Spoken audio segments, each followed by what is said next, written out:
This channel does not promote any violent, harmful, or illegal activities. All content provided by this channel is meant for an educational purpose only.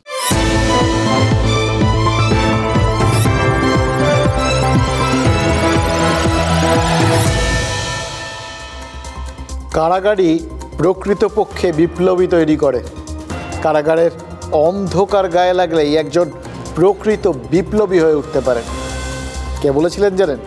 বলেছিলেন Bolshevik বিপ্লবের জনক Vladimir Ilyich Lenin. না, আপনারা ভাবছেন কি আমি জানি? আজ লেনিনের জন্মদিন নয়, মৃত্যুদিনও নয়, আর আমাদের আলোচনা সেটাও লেনিনকে নিয়ে হয়। আমাদের আলোচনাটা কারাগার নিয়ে, লেনিনের কথার ওই অংশটুকুনি নিয়ে। লেনিন কারাগারের অন্ধকারকে বিপ্লবী তৈরির একটা কারখানা বলেছিলেন, আসল কারিগর বলেছিলেন। আমার জানতে কৌতূহল হয়, জানেন তো, ওই অন্ধকার, কারাগারের যে অন্ধকারের কথাটা বললেন সেটা কতটা গাঢ় ছিল, কতটা গাঢ় ছিল, যা গায়ে লাগলে প্রত্যেকটা রোমকূপে বিপ্লব জেগে উঠত। ওই আলিপুর সেন্ট্রাল জেল ঠেলে গিয়ে বা ওই যখন আন্দামানে বেড়াতে যাই তখন ওখানকার সেলুলার জেলে গিয়ে হয়তো বোঝার চেষ্টা করেছি, কিন্তু সরকার 2019-এ আলিপুর সেন্ট্রাল জেলকেও তো মিউজিয়াম বানিয়ে দিয়েছে। এখন এমন আলো দিয়ে সাজানো না, ওই টর্চ দিয়ে খুঁজেও আপনি অন্ধকার খুঁজতে পাবেন না। সরকারি জেলখানাগুলোর কপালে আসলে বোধহয় জাদুঘর হওয়াই নাচছে, কারণ জেলখানারও বোধহয় বেসরকারিকরণ শুরু হয়ে গেছে। কনসেপ্টটা প্রায় 20 বছরের পুরনো। ওই সাজাপ্রাপ্ত বন্দীদের ফিক্সড ডিপোজিটের মতো সুদে খাটিয়ে মুনাফা লুটত ওই পশ্চিমী ধনী দেশগুলোর বেসরকারি জেল। আর তারপর নানা মামলা, মোকদ্দমা, আন্দোলন, পরপর অনেক কিছু হয়েছে, আর সেই ব্যবস্থাটা প্রায় উঠে গেছে। এদিকে আমাদের দেশে দেখছি আইন আদালতের আউটসোর্সিংয়ের ধারণাটা ক্রমশ দাঁড়া বাঁধছে। এক্ষেত্রেও এগিয়ে বাংলা, নিশ্চিন্তে থাকুন, গর্বিত হতে পারেন। এবার বাংলা কিভাবে ভারতকে পথ দেখাচ্ছে ভাবছেন তো? বলবো, আর যখন জানবেন আমি শিওর আপনাদের বুকটা না গর্বে ভরে উঠতে পারে। কিন্তু তার আগে আপনাদের জানতে হবে ওই বেসরকারি জেল বিষয়টা আসলে কি। বেসরকারি জেলখানা তাও আবার হয় নাকি? নিশ্চয়ই হয়। ধনী ও উন্নত দেশগুলিতে রমরম করে চলতো বেসরকারি জেলখানা। বেসরকারি কারাগারকে লাভজনক কারাগারও বলা হয়। বহু পশ্চিমী গণতান্ত্রিক দেশে এই কারাগার একসময় জনপ্রিয় ছিল। সরকারের সঙ্গে মাসিক বা বার্ষিক চুক্তিতে কারাগার চলত। কারাগারের কর্মীদের কম পারিশ্রমিকে কাজ করানো হতো। সস্তা শ্রম বিক্রি করে লাভ করত বেসরকারি কারাগারগুলি। কোনো গণতান্ত্রিক দেশে বন্দির যা অধিকার তা বেসরকারি কারাগারে থাকে না। বন্দির রক্ষণাবেক্ষণের আর্থিক দায় থেকে মুক্তি পায় সরকার, তাই এই প্রথা বেশ জনপ্রিয়। সচরাচর গণতান্ত্রিক অধিকার যাদের নেই, অর্থাৎ অনুপ্রবেশকারীদের এই ধরনের কারাগারে রাখা হতো। 2013 সালে Brazil, Chile, Jamaica, Japan, Mexico, Peru, দক্ষিণ আফ্রিকা, দক্ষিণ কোরিয়া ও থাইল্যান্ডে বেসরকারি কারাগার ছিল বলে মানবাধিকার সংগঠনগুলির রিপোর্টে প্রকাশ। ওই সময় মার্কিন যুক্তরাষ্ট্র, ব্রিটেন, অস্ট্রেলিয়া ও নিউজিল্যান্ডেও বেসরকারি কারাগার প্রচলিত ছিল। বছর 10 আগে পশ্চিমী গণতান্ত্রিক দেশগুলিতে বেসরকারি কারাগার নিয়ে প্রশ্ন উঠতে শুরু করে। আদালতে মামলা মোকদ্দমা হয়, যার জেরে বেসরকারি কারাগারগুলির অধিকাংশই ধীরে ধীরে বন্ধ হয়ে যায়। এদিকে গণপ্রজাতান্ত্রিক চীনে প্রায় 20 বছর আগে এক নতুন বন্দি ব্যবস্থা চালু হয়। চীনে কৃষ্ণ কারাগার বা ব্ল্যাক প্রিজনের উপস্থিতি রয়েছে। পশ্চিমী মানবাধিকার সংগঠনগুলির রিপোর্টে সেটাই প্রকাশ হয়েছে। নাগরিকদের বেনামে বন্দি করে কমিউনিস্ট রাষ্ট্র। মানসিক হাসপাতাল, সরকারি হোটেল, নার্সিংহোম, এই প্রতিষ্ঠানগুলিতে অস্থায়ী জেল তৈরি করা হয়। কাদের বন্দি রাখা হয় কৃষ্ণ কারাগারে? পশ্চিমী মানবাধিকার সংস্থা হিউম্যান রাইটস ওয়াচের রিপোর্ট বলছে মূলত গ্রামাঞ্চলের সহজ সরল মানুষকে কৃষ্ণ কারাগারে বন্দি করা হয়। চীনের কমিউনিস্ট পার্টির লোকাল কমিটি বা স্থানীয় পুলিশের হাতে অত্যাচারিত মানুষগুলি তারা মামলা করতে বা অভিযোগ দায়ের করতে শহরে এলে তাদের গোপনে পাকড়াও করে পার্টি বা পুলিশের খোঁচড়, তারপর চালান করে দেওয়া হয় কৃষ্ণ কারাগারে। পরিবারের সঙ্গে সম্পূর্ণ যোগাযোগ বিচ্ছিন্ন করে দেওয়া হয়। মাসের পর মাস অথবা বছরের পর বছর ধরে চলে মানসিক এবং শারীরিক নির্যাতন। যখন মানুষগুলো কারাগার থেকে ছাড়া পায়, তাদের আর নিজেদের পায়ে দাঁড়ানোর ক্ষমতাই থাকে না। তারা প্রতিবাদী হবে কি করে? তবে প্রতিবাদের কণ্ঠরোধের এই অভিযোগ অস্বীকার করে চীন, যেমন তারা জিনজিয়াংয়ের বন্দি শিবিরের অস্তিত্ব অস্বীকার করে। চীনের উত্তর পশ্চিমে জিনজিয়াং স্বায়ত্তশাসিত অঞ্চল। উইগুর মুসলিম উপজাতির বাস জিনজিয়াং প্রদেশে। সাংস্কৃতিক বিপ্লবের সময় থেকেই জিনজিয়াং বিদ্রোহ দমনে উইগুরদের বিরুদ্ধে দমনপীড়ন নীতি চালায় চীন। হিটলারের কনসেন্ট্রেশন ক্যাম্প বা স্তালিনের সাইবেরিয়ান ডিটেনশন ক্যাম্পের মতোই চীনের ইন্টার্নমেন্ট সেন্টার। প্রকাশ্যে এর অস্তিত্ব স্বীকার করে না চীন, কিন্তু একাধিক মানবাধিকার সংস্থার রিপোর্টে এর উপস্থিতির কথা বলা হয়েছে। কি বুঝলেন? এই প্রাইভেট কারাগার মানে বেসরকারি কারাগারের একটা বিশেষ ক্যারেক্টারিস্টিক, বিশেষ বৈশিষ্ট্য হচ্ছে ওই শুনলেন নির্যাতন। এমন নির্যাতন ওখান থেকে যারা বেরোন তাদের নিজেদের পায়ে দাঁড়ানোর ক্ষমতা থাকে না। এমন নির্যাতন যারা ওখান থেকে বেরোন তাদের মানসিকভাবে শক্ত হওয়ার ক্ষমতা থাকে না। এটা অবশ্য নতুন কিছু নয়, জানেন তো। এই ধরনের কারাগারগুলো চিরকালই তো এই নির্যাতনের জন্যই বিখ্যাত। শ্রীকৃষ্ণের জন্ম হতো কারাগারে, কিন্তু সেখানে কংস কী করতো? কংসের সেই কারাগারে খেয়াল আছে নিশ্চয়ই, শ্রীকৃষ্ণ তো ওই দেবকীর অষ্টম গর্ভের সন্তান, কিন্তু তার আগে যে 7 জন জন্ম নিয়েছিল তাদের প্রত্যেকে তো আছড়ে মেরেছিল কংস। মানে অত্যাচারটা প্রিয়জনের ওপরেও চলতো, কি ভয়ঙ্কর লেভেলে চলতো, এবার খেয়াল করে দেখুন। আর তারপর দেখুন মুঘল আমল থেকে শুরু করে ওই বিভিন্ন সুলতানের বিভিন্ন কারাগার, এই সব কটাতেই কোথাও গিয়ে অত্যাচারটাই ছিল প্রথম আর শেষ কথা। এবার তার মধ্যে এখন নবতম সংযোজন বা সর্বশেষ এই ধরনের জিনিসের কথা বলতে গেলে এই ব্ল্যাক প্রিজন বা কৃষ্ণ কারাগারের কথা শুনলেন, যার জন্ম চীনে। আচ্ছা, একটা সময় বলা হতো চীনের চেয়ারম্যান আমাদের চেয়ারম্যান। চীনের এই কৃষ্ণ কারাগার আমাদেরও কৃষ্ণ কারাগার, এটাও কি এখন আমাদের বলতে হবে? মানে চীনের যা আছে তা কি আমাদেরও আছে? ভাবছেন তো কী সব বলছি? সিরিয়াসলি এমনি এমনি বলছি না, মনে হচ্ছে, জানেন তো, মনে হচ্ছে চীনের যা আছে আমাদেরও তা আছে, আমরা শুধু দেখিনি। বলা হয় না, দেখা হয় না এই চক্ষু মেলিয়া ঘর হতে শুধু 2 পা ফেলিয়া, একটি ধানের শিশির ওপর একটা শিশির বিন্দু। শিশির বিন্দু শুধু নয়, এই ব্যক্তিগত কারাগারগুলো যে আমাদের ঘরের কাছেই রয়েছে, এই কলকাতার শহরতলিতেই রয়েছে, আমাদের চোখের সামনেই আছে। বিশ্বাস করুন এতদিন দেখা হয়নি, কিন্তু আছে। মগনলাল মেঘরাজের দৌলতে ওই প্রাইভেট সার্কাস কাকে বলে জানতাম। পয়সাওয়ালা লোকেদের যে দেশে প্রাইভেট চিড়িয়াখানা ছিল বা এখনও কারোর আছে সে কথাও জানতাম, কিন্তু এই বাংলাতেও যে ব্যক্তিগত কারাগার আছে বিশ্বাস করুন জানা ছিল না। এটা আমাদের ব্যর্থতা, স্বীকার করেছি, 2 হাত তুলে স্বীকার করছি। এবং ভাগ্যিস এই জায়গাটাতেই না অদ্ভুত একটা কৃতজ্ঞতাবোধ তৈরি হচ্ছে ওই জয়ন্ত সিংয়ের ওপর।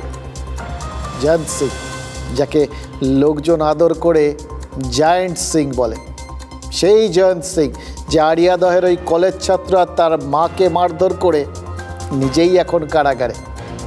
অথচ কি মজার ব্যাপার দেখুন, তারই যে ওরকম একটা প্রাইভেট কারাগারের মতো একটা প্রাইভেট চেম্বার ছিল, যেটাকে ওই টর্চার চেম্বার বললেও কম বলা হয় না। ওই যে বিভিন্ন যে প্রাইভেট কারাগার, ব্যক্তিগত কারাগার, সেখানে এরকম টর্চার চেম্বার থাকতো। থানায় তো আপনারা শুনেছেন ওই জেলের মধ্যে 3rd ডিগ্রি দেওয়া হতো, এগুলো তো শুনেছেন আপনারা। এখন এদেশের তো ঠিক আছে অন্যরকম এখন ব্যাপার স্যাপার, এখন জেল বলে কিছু হয় না, এখন সংশোধনাগার। কিন্তু এই ধরনের প্রাইভেট কারাগার সেগুলো তো ওই টর্চার চেম্বার সহ একদম পুরোপুরি স্বয়ংসম্পূর্ণ। জয়ন্তের দল বলো কিন্তু তাদের ওই প্রাইভেট কারাগারে ওই টর্চার চেম্বারটাকে মেনটেন করতো। জানতেন সে কথা? কে জানতো? দেখুন, যাদের জানার কথা সেই সরকার বা প্রশাসন বা শাসক দল, আমি আপনি না জানতে পারি, তারা কি জানতো? আচ্ছা, অথচ দেখুন পর কতগুলো ভিডিও যেগুলো ভাইরাল হয়েছে সেগুলোর দিকে একবার তাকিয়ে দেখুন, অবাক হয়ে যাবেন দেখতে পারবেন না আমি নিশ্চিত, কারণ আমি নিজে সবকটা ভিডিও দেখতে পাইনি। আমি নিজে আপনাদের সামনে স্বীকার করে নিচ্ছি যে আর্তনাদ, যে অত্যাচার জাস্ট নিতে পারিনি। দেখুন, সাংবাদিকতা করছি কম দিন হলো না, বহু মর্মান্তিক দৃশ্য দেখেছি, নিজেদের বেশ শক্ত মনের মানুষ বলে মনে করি, তাও বলছি বিচলিত হয়েছে, ভয়ঙ্কর রকম বিচলিত হয়েছে। দেখা যায়নি প্রথম ভিডিওটায় না, যেটা দেখাচ্ছিলাম, তাই দেখা যাচ্ছে একজনকে চ্যাংদোলা করে ঝুলিয়ে বেধড়ক পেটাচ্ছে জয়ন্তর সঙ্গীরা। জয়ন্ত দাঁড়িয়ে দাঁড়িয়ে দেখছে আর হাসছে। দেখে ওই আমাদের সব বন্ধু বান্ধবদের কারুর বলছিলাম সেদিন কথা, তারা বলছিল এই ভিডিওটা যখন প্রথম এসছে তারপর বলছিল যে তাদের বাড়িতে, একজন বলছিল যে তাদের বাড়িতে, গ্রামাঞ্চলের দিকে বাড়ি, সম্ভ্রান্ত বাড়ি, সেখানে পুজো হয়, আর পুজোয় পাঁঠা বলি হয়। যে পাঁঠাগুলোকে ওই হাঁড়ি কাঠের মধ্যে বলি দেয়, তার পাগুলো চেপে ধরে থাকে লোকজন, মাথাটা তো হাঁড়ি কাঠেই থাকে। আর কিছু কিছুকে বলি দেওয়া হয় হাঁড়ি কাঠে না দিয়ে, তাদের সামনের পা দুটো নাকি মাথার সাথে বেঁধে দেওয়া হয়, সেগুলো একজন ধরে থাকে আর পেছনের পাগুলো আরেকজন ধরে থাকে, আর তারপর যে বলি দেওয়ার সে বলি দেয়। ছবিটা দেখুন, দেখে মনে হচ্ছে না অবিকল সেরকম একজন হাত দুটো ধরেছে, আরেকজন পা দুটো ধরেছে, ঝুলিয়ে রেখেছে, আর আরেকজন একটা বলি দেওয়ার ভঙ্গিতে, এই মাঝখানে কোপ দেওয়ার ভঙ্গিতে ওই উইকেট দিয়ে মারছে। বিজেপি নেতারা বলছেন এক কিশোরীকে ওইভাবে ঝুলিয়ে মেরেছে জয়ন্তরা, আর তৃণমূল বলছে না না মেয়ে না, ওটা ছেলে। ছেলে হোক বা মেয়েই হোক, বুঝতে পারিনি ভিডিওটা দেখে, কিন্তু একজন মানুষ তো, এটা তো বুঝতে পেরেছি। কোনো মানুষকে এইভাবে মারধর করা যায়? কেন মারধর করা হচ্ছে? উত্তরটা নাকি খুব কমন। আড়িয়াদহে খুব চুরি টুরি হচ্ছিল, ওই যুবককে নাকি চোর সন্দেহে ক্লাবে তুলে এনেছিল জয়ন্তর দল, আর তারপর ওই রকম মার। আমি নিশ্চিত জানেন তো যে এই ছেলেটাকে আমরা খোঁজার চেষ্টা করছি, যদি পাইও। কারণ প্রথম কথা, আমরা জানি না সাম্প্রতিককালে বিভিন্ন গণধোলাইয়ের যা পরিণতি হয়েছে, এই ছেলেটারও যদি তাই হয়ে থাকে, অবাক হওয়ার কিছু থাকবে না। এরকম মার খাওয়ার পর বেঁচে থাকা কিন্তু খুব কঠিন। আর যদি কোনোভাবে বেঁচে থাকে, আর যদি কোনোভাবে তাকে খুঁজে পাওয়া যায়, হয়তো দেখা যাবে ছেলেটা ওইভাবে মার খাওয়ার পর থেকে নিজের পায়ে হাঁটতে চলতে পারে না, হয়তোবা পঙ্গুই হয়ে গেছে। আর মানসিকভাবে তো আমি জানি না কোনোদিন, আর যদি ওই বললাম বেঁচে থাকে, তাহলে সোজা হয়ে মানসিকভাবে দাঁড়ানোর কথা তো ভুলেই যান। বলছিলাম প্রাইভেট কারাগারের টর্চার চেম্বারে যে পরিমাণ, ওই ব্ল্যাক প্রিজনে যে পরিমাণ অত্যাচার করা হয়, যে নির্যাতন করা হয়, তারপর কেউ নিজের পায়ে হেঁটে বেরোতে পারে না। এরকমই তো মানবাধিকার সংস্থাগুলো রিপোর্ট দেয়। এক্ষেত্রেও প্রায় সেরকমই হওয়ার কথা। ওইভাবে ঝুলিয়ে যদি মেরুদণ্ডের ওপরমভাবে কেউ লাঠি দিয়ে মারে,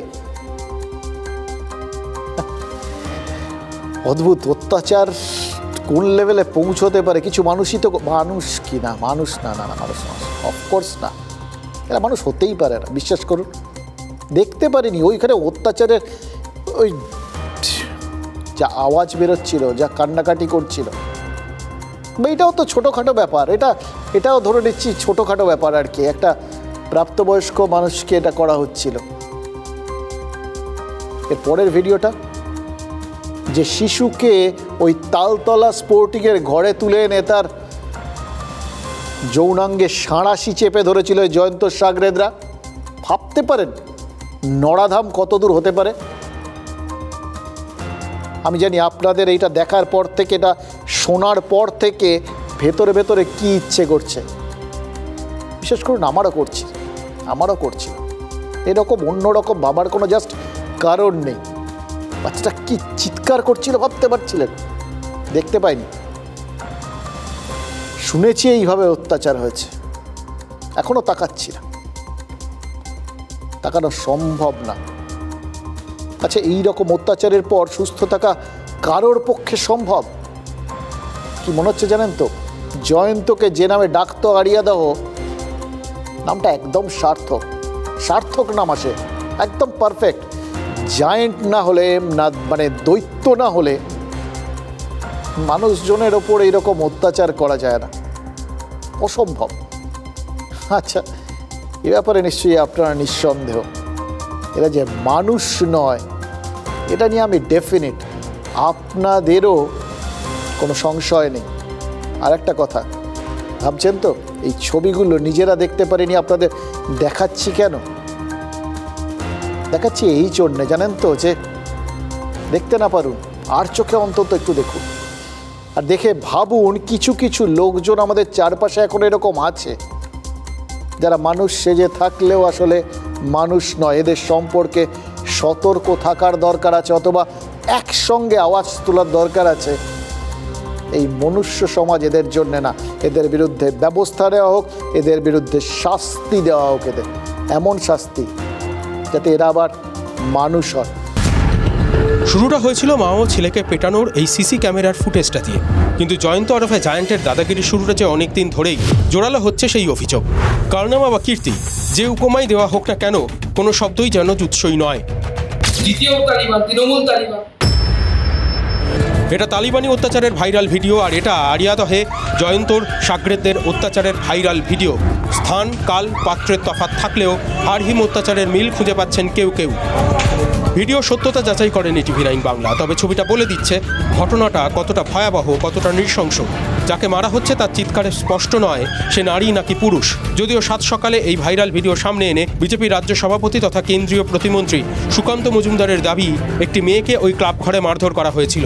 নারী নির্যাতনের অভিযোগে আক্রমণে নেমে পড়ে টিম বিজেপি। জয়ন্ত সিং মানুষের উপর অত্যাচার করা থেকে শুরু করে এবং সেখানে মানুষকে পেটানো, লোকজনকে পেটানো, মাকে ছেলেকে পেটানো হচ্ছে, মহিলাদেরকে পেটানো হচ্ছে, যে ধরনের অস্ত্রের ট্রেনিং দেওয়া হচ্ছে, এটা অবাক করার মতো না। তো সবার বিরুদ্ধে তো রাজদ্রোহের মামলা হওয়া হচ্ছে। দ্বিতীয় তালিবান, তৃণমূল তালিবান। শুনুন, তৃণমূলের কর্মী হোক আর বাংলার মানুষই হোক, একজন মানুষ অন্যায় করেছে, তার জন্য প্রশাসন আছে। তৃণমূল তার সঙ্গে নেই, এটুকু আপনারা 100% আপনারা ভাবতে পারেন। ভিডিও সত্যি নাকি মিথ্যে, রিয়েল নাকি ফেক, এই চাপানুতরের চেয়ে বেশি আলোড়ন পড়ে যায় তৃণমূলের রিজু দত্তর দাবিতে। সোশ্যাল সাইটে রিজুর দাবি ওই ভিডিওটা পুরনো, 2021-এর ভিডিও। 2021 হোক বা 22, তার মানে এমন অত্যাচার সমর্থন করা যায়? তৃণমূল বারবার বলছে কোনো মেয়েকে নয়, জয়ন্তরা মারধর করেছিল একটি ছেলেকে। মহিলাদের মান সম্মানটা কোন পায়ের তলায় নিচের দিকে নিয়ে গেছে। আমার মনে হয় মহিলাদের এই বিষয়টা, বাংলার যারা মহিলারা রয়েছেন, যারা এবারে লক্ষ্মীর ভাণ্ডার দেখে ভোট দিয়েছেন, তারা ভাবুক যে আজ বাদে কাল তাদের ঘরেও কিন্তু এরকম হতে পারে।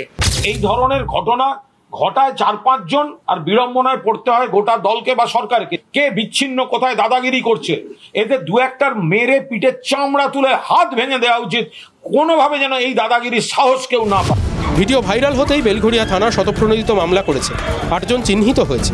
মা ও ছেলেকে মারধরের অভিযোগে জয়ন্ত, জঙ্গা, গুড্ডু আগেই গ্রেপ্তার।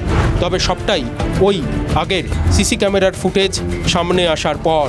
শাসকের অস্বস্তি আরও বেড়েছে এদিন আরও একটি ভিডিও সামনে আসায়। ওই একই ক্লাব ঘরে একটি শিশুকে নারকীয় নির্যাতনের ভিডিও সামনে এসেছে। শিশুটির গোপনাঙ্গে সাঁড়াশি চেপে ধরেছিল জয়ন্তর এক অনুগামী, এমনটাই অভিযোগ। এই ভিডিও সত্যতাও TV9 বাংলা যাচাই করেনি। কিন্তু এই পরপর ভাইরাল ভিডিও, পরপর নৃশংসতার নজির কি প্রশ্ন তুলে দিচ্ছে? প্রশ্নটা হলো, ভাইরাল ছবিগুলো সামনে না এলে কেউ কি জানতে পারতো না এ রাজ্যে এমন ব্যক্তিগত কারাগারে শাস্তি দেওয়া হয়?